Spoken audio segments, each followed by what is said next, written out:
محنت 23 سالہ جس سے اندھیرے چھٹ رہے ہیں اور جہالت ختم ہو رہی ہے، ظلم مٹ رہا ہے، بے اعتداریاں ختم ہو رہی ہیں، اور ایمان سے لے کر اللہ کا عطا ہوا دین جو رحمتوں کا ذریعہ ہے وہ زندہ ہو رہا، اور آپ اپنی امت کو اس محنت پر ڈال رہے ہیں۔ اس لیے صاحب حضور صلی اللہ علیہ وسلم نبیوں کے سردار اور امتوں میں سب سے بہتر حضور صلی اللہ علیہ وسلم کے صحابہ، جن کو اللہ نے حضور کی صحبت کے لیے چنا اور اپنے دین کو حضور سے لے کر پوری امت کو پہنچانے کا ذریعہ بنایا۔ تو ان کے اعمال فرمایا کہ وقت کی قیمت اعمال کی وجہ سے سب سے بہترین وقت وہ ہے جو میرا کوئی گل نہیں، آپ نے بیٹھے نماز پڑھیے سکون والے تے بیان سننے بیٹھے صفا سیدھیاں کرو۔ آپ کے تشریف لے جانے کے بعد جب اگلا زمانہ آئے گا اس کا ہو جائے گی تو دوسرے درجے پر اور اس کے بعد تیسرے درجے پر۔ تو یہ وقت کا سرمایہ اللہ نے دیا ہے، قیامت میں اس کی پوچھ ہوگی، پوری عمر کے بارے میں سوال ہوگا اور جوانی کے بارے میں سوال ہوگا، اور اللہ پوچھیں گے کہ کیا کر کے لائے۔ وَإِنَّهُ لَذِكْرٌ لَكَ وَلِقَوْمِكَ وَسَوْفَ تُسْأَلُونَ۔ اے نبی، یہ نصیحت ہے قرآن جو اس میں احکام اور دین کی محنت کی ذمہ داری دی گئی، اور عنقریب آپ کے لیے اور آپ کی قوم کے لیے، اور قیامت میں آپ سے پوچھا جائے گا۔ تو اللہ تعالیٰ نے سارے مسائل کا حل اپنے دین میں رکھا ہے۔ اللہ کا وعدہ ہے دین اور دین کی محنت کرنے پر اللہ تمام حالات کو بنائے گے۔ اللہ قدرت والے ہیں، اللہ کے وعدے سچے ہیں، اس لیے موجودہ حالات ان سب میں سب سے پہلے اللہ کی طرف رجوع کرنا اور اپنی کوتاہیوں اور گناہوں سے توبہ کرنا۔ یہ کام توبہ کرانے والا ہی ہے۔ توبہ ہے اللہ جو ہم سے اپنی ذات کے بارے میں تیرے احکام پر چلنا، تیرے نبی کی سنت پر چلنا اور تقوی والی تیری پسندیدہ زندگی، اس میں ہم سے کوتاہی ہوئی، اے اللہ معاف فرما دے۔ یہ مرنے سے پہلے یہ ہے ہمارے اللہ ہمیں قبول کر دے اور معاف فرما دے۔ تو یہ کام انبیاء کرام لوگوں سے کفر سے توبہ کرواتے تھے، شرک سے توبہ کرواتے تھے، نافرمانیوں اور کوتاہیوں سے توبہ کرواتے تھے۔ اسی طرح یہ محنت توبہ کرانے کی۔ توبہ بہت بڑا عمل ایمان والوں کی ایک صفت ہے، التائبون۔ یہ گناہ ہو جائے تو فوراً توبہ کرتے ہیں، بشر ہونے کی وجہ سے، کمزور ہونے کی وجہ سے انسان سے کوتاہی ہو جاتی ہے۔ تو ہماری اپنی ذات کے اعتبار سے جو ہم نے اللہ کے احکام اپنی تجارت میں، اپنی زراعت میں، اپنی معاشرت میں، اپنی غمی میں، اپنی خوشی میں، اور گھر والوں کے ساتھ اجتماعی زندگی گزارنے میں، پڑوسیوں کے اعتبار سے، اے اللہ جو کمی کوتاہی ہوئی اس کو معاف فرما، اور اے اللہ حضرت محمد صلی اللہ علیہ وسلم کی امت میں ہونے کی وجہ سے کتنی بڑی ذمہ داری ملی سارے انسانوں کو عبادت اور دعوت پر ڈالنا، اور کتنا بڑا وعدہ تیری مدد کا، اور تیری مدد سے سارے کام بنے۔ اے اللہ ہم سے جو کوتاہی ہوئی ہمیں بھی معاف فرما، اور اے اللہ پوری امت کو معاف فرما دے۔ یہ توبہ کرنے کے لیے جمع ہوئے ہیں، اپنے آپ کو اللہ کے ہاں قبول کرانے کے لیے جمع ہوئے ہیں۔ ایمان والوں کی صفت ہے کہ وہ ہر وقت توبہ کرتے رہتے ہیں، دیکھنے کے اعتبار سے، بولنے کے اعتبار سے، سننے کے اعتبار سے۔ جو نافرمانیوں کی توبہ کرنے سے اللہ معاف فرماتا ہے۔ حدیث پاک میں کیا آیا؟ التائب من الذنب کمن لا ذنب له۔ اپنے گناہوں سے توبہ کرنے والا ایسا ہے جیسے اس نے کوئی گناہ کیا ہی نہیں۔ اللہ ایسے کریم ہے، اس گناہوں کی سیاہی کو اور گناہوں کی بدبو کو اور گناہ کے اثرات کو اور نقطوں کو صاف کر دیتے ہیں جیسے اس نے گناہ کیا ہی نہیں۔ اس لیے کافر اگر لا الہ الا اللہ یہ اس بات کا اقرار کرتا ہے تو یہ لا الہ الا اللہ اس کے سارے گناہوں کو معاف کر دیتا ہے۔ ہجرت کرنے والا اپنے گھر اور علاقے کو چھوڑتا ہے تو ہجرت یہ بھی سارے گناہوں کو معاف کر دیتی ہے۔ اور یہ اللہ کے راستے میں نکلنا، تو جیسے ہم اپنے گھروں علاقوں کو چھوڑ کر اللہ کے راستے میں نکلتے ہیں، اصل نکلنا یہ ہے اور بنیاد جس پہ آگے یہ نکلنا متفرع ہوگا، ہم اپنی خواہشات اور منچاہی سے نکل جائیں اور رسم و رواج اور عادات سے نکل جائیں اور اللہ کی چاہت پر آ جائیں، من چاہی زندگی سے رب چاہی زندگی پر آ جائیں۔ یہ مقصود ہے اور یہی سب سے پاکیزہ زندگی ہے۔ تو توبہ کرنے والا ایسا ہے کہ جس نے کوئی گناہ توبہ کیا ہی، کیونکہ اس نے گناہ کیا ہی نہیں. اس لیے جو ہم جس مسائل میں شکار ہیں آج ہم اور امت مسلمہ کا جو حال ہے، سب سے پہلے ہر ایک سے توبہ کرائی جائے. توبہ کرنے پر حالانکہ گناہ کیے ہیں، گناہ سے نادم ہو کر توبہ کر رہا ہے، توبہ کرنے والے سے اللہ کتنے خوش ہوتے ہیں. حدیث پاک میں 2 قصے آتے ہیں توبہ کرنے والے مشہور. ایک قصہ وہ ہے کہ پہلے وہ قوموں میں ایک شخص نے 99 آدمیوں کو قتل کیا، لیکن زندگی ہے اور معاف کرنے والا اللہ ہے، اور ندامت کا عمل ہے، اس کو ندامت ہوئی کہ یہ مجھ سے کیا خطا ہوئی. اگر ان خونوں کو میں اپنے سب کے اوپر لے کر اللہ کے سامنے پیش ہوں گا تو کتنی بڑی بات ہے کہ جس نے لا الہ الا اللہ کہہ دیا وہ اللہ کی حفاظت میں داخل ہو گیا. اس نے اپنے جان اور مال اور عزت کو محفوظ کر لیا. ایک صحابی تھے اور اس نے جنگ میں چل رہے تھے تو دیکھا ایک کافر بڑے دھوکے سے مسلمانوں کو مارا. پیچھے سے آتا ہے، چپکے سے پہنچتا ہے اور ایک مسلمان کو مارا، دوسرے مسلمان کو مارا. صحابی کا خون کھولا اور پریشان ہو گئے اور اس کی طرف بڑھے، حتیٰ کہ اس تک پہنچ گئے اور اس پر تلوار اٹھائی. اس نے کئی مسلمانوں کا خون کیا تھا.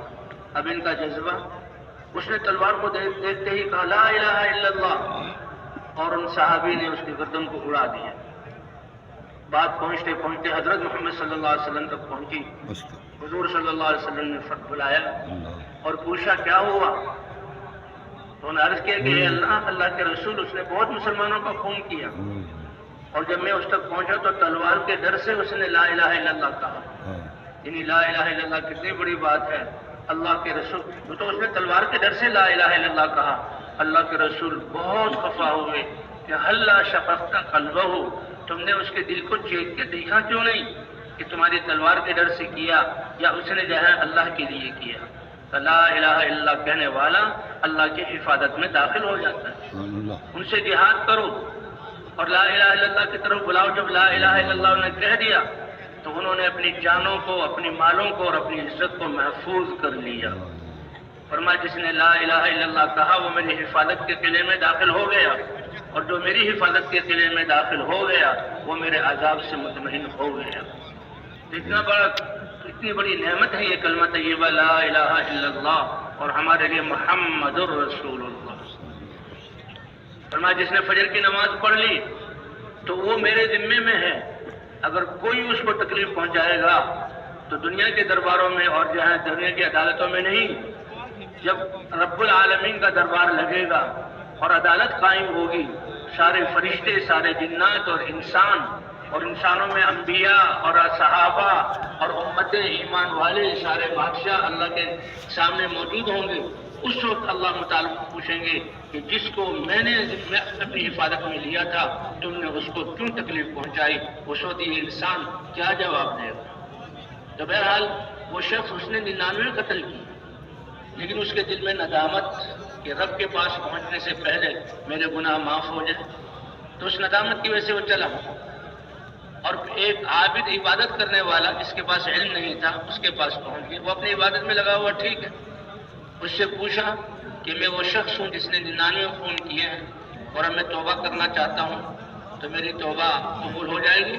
اس نے کہا توبہ تو 99 قتل کیے، تمہاری توبہ قبول ہوگی نہیں، تم تو بڑے نافرمان. یہ ہے علم سے دوری کا نتیجہ.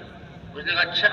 تو پھر اس کو بھی یہاں گردن اڑا دی اور اس کو بھی مار دیا، 100 پورے کر لی.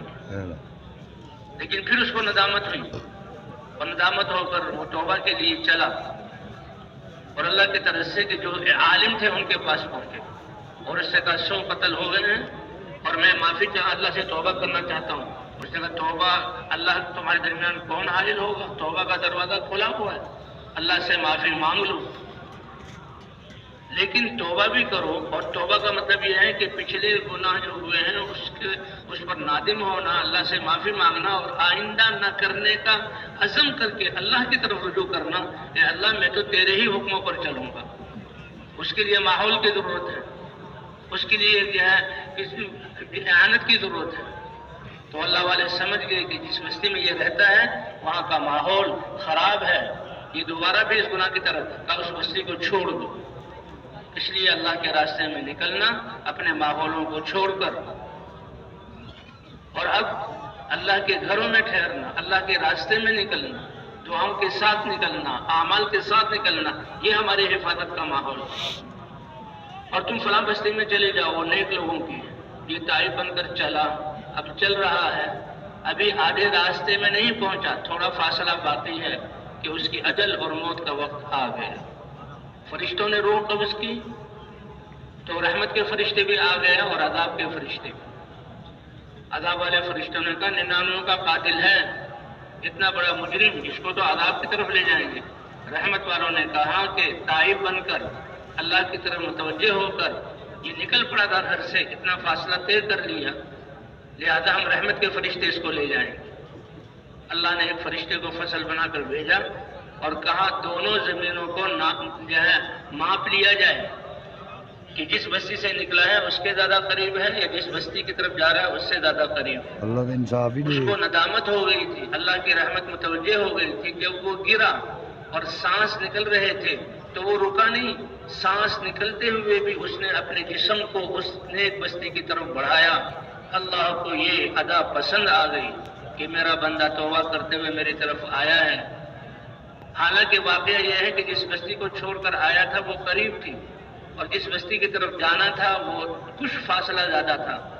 تو اللہ کا حکم و حدیث پاک میں آتا ہے، اللہ کی رحمت ایسے متوجہ ہوئی کہ جس بستی کو چھوڑ کر آیا تھا اللہ نے حکم فرمایا ذرا لمبی ہو جاؤ، دبا عادی ذرا دور ہو جاؤ، اور جس بستی کی طرف جا رہا تھا اللہ نے اس زمین کو حکم دیا ذرا سکڑ جاؤ۔